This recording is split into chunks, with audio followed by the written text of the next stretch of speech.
نفسها نحن نجحنا، وإلى المجد بعزم قد وصلنا، وزرعنا جهدنا طول الليالي، وأتى اليوم الذي فيه حصدنا. السلام عليكم ورحمة الله تعالى وبركاته. اليوم سوف نتناول نقطة مهمة تتعلق بدورة القلب The Cardiac Cycle، وفيها سنتعرف على أصوات القلب The Heart Sounds.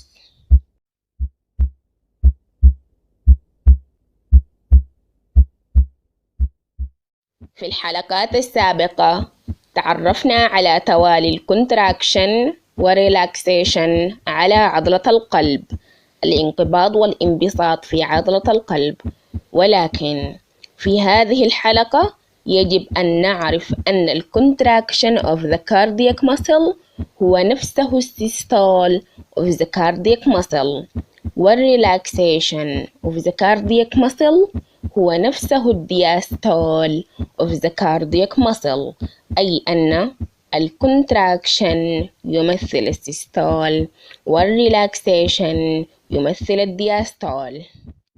ويجب أن ننوه إلى أن الصوت الذي يصدر من القلب أثناء دورة القلب هو صوت غلغ الفالفز الصمامات وليس صوت فتحها. وإذا صدر صوت من القلب أثناء فتح الفالفز فهذا يعني وجود حالة مرضية، حالة غير طبيعية. وهيا معا لنبدأ في بيان أصوات القلب هذه، وهي 4 أصوات يمكن سماعها أثناء كل دورة من دورات القلب. الصوت الأول ويسمى The First Heart Sound، وفيه نسمع صوت لب Sound، ويتم اختصاره ب S1. أما الصوت الثاني The Second Heart Sound فيه نسمع صوت ضب Sound، ويتم اختصاره ب S2.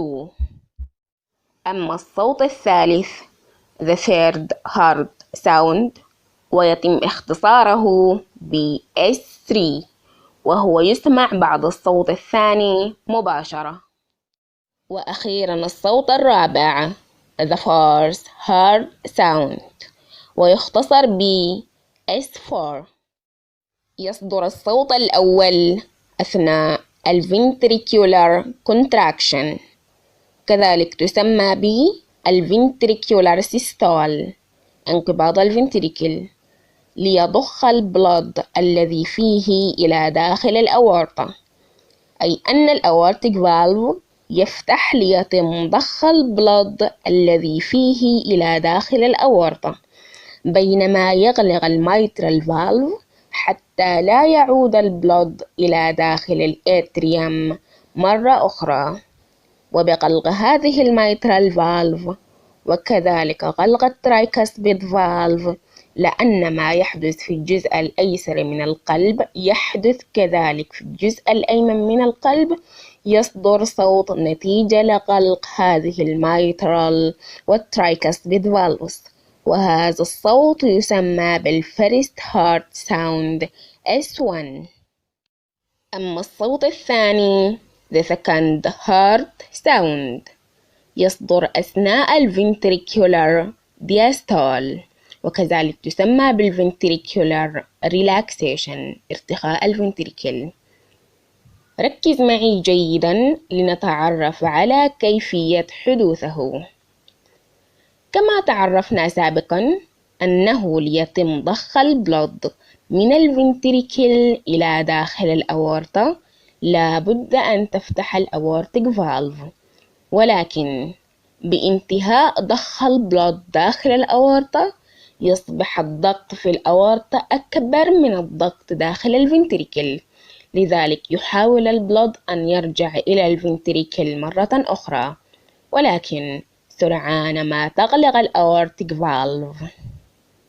وبمعرفتنا أن ما يحدث في الجزء الأيسر من القلب يحدث كذلك في الجزء الأيمن من القلب، فإن الأورتيك فالف والبلمونري فالف تغلقان في نفس اللحظة، ونتيجة لغلقهما يصدر صوت من القلب، وهذا ما يسمى بالسكند هارت ساوند S2.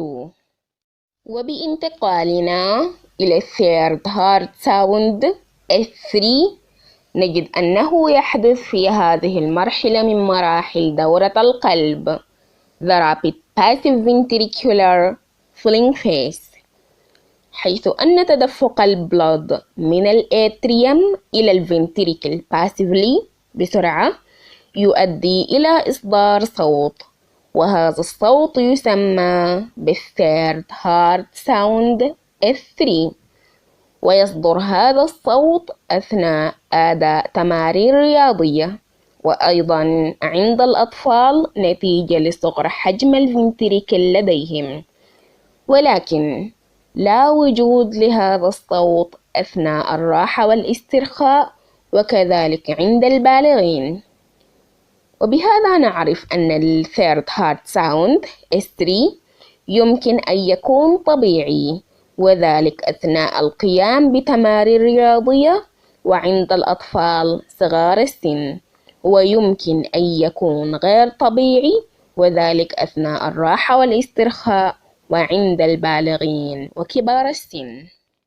وبدراسة الفورث هارت ساوند S4 نجد أنه في كل الأحوال يصدر من القلب لوجود حالة مرضية غير طبيعية في القلب، وهذه الحالة المرضية نتيجة لتضخم جدران الفنتريكل، وذلك عندما يقوم الاتريوم بضخ البلد الذي فيه إلى داخل الفنتريكل بالقوة، أي أثناء الاتريال كونتراكشن، يجد البلد مقاومة في اندفاعه إلى داخل الفنتريكل.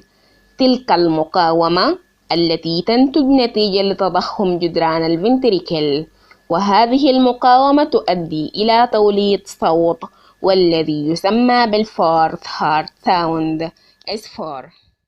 وبتلخيص كل هذه النقاط سريعا: The first heart sound S1 يحدث نتيجة إغلاق الميترال والترايكسبيد فالفز، وهو حالة طبيعية. The second heart sound S2 ويحدث نتيجة إغلاق الأورتيك والبلمونري فالفز، وهو حالة طبيعية.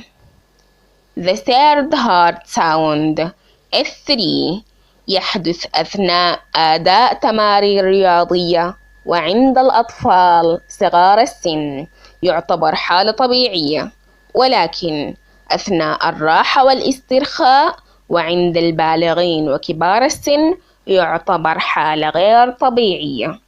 أما ال S4 The fourth heart sound فهو دائما وأبدا حالة مرضية غير طبيعية نتيجة لوجود تضخم في جدران الفنتريكل، مما يؤدي إلى إحداث مقاومة أثناء ضخ البلد من الاتريوم إلى داخل الفنتريكل بالاتريال كونتراكشن، وبالتالي إصدار الفورث هارت ساوند S4.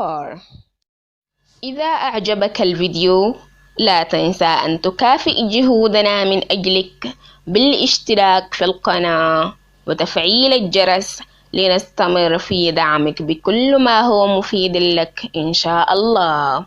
والسلام عليكم ورحمة الله تعالى وبركاته.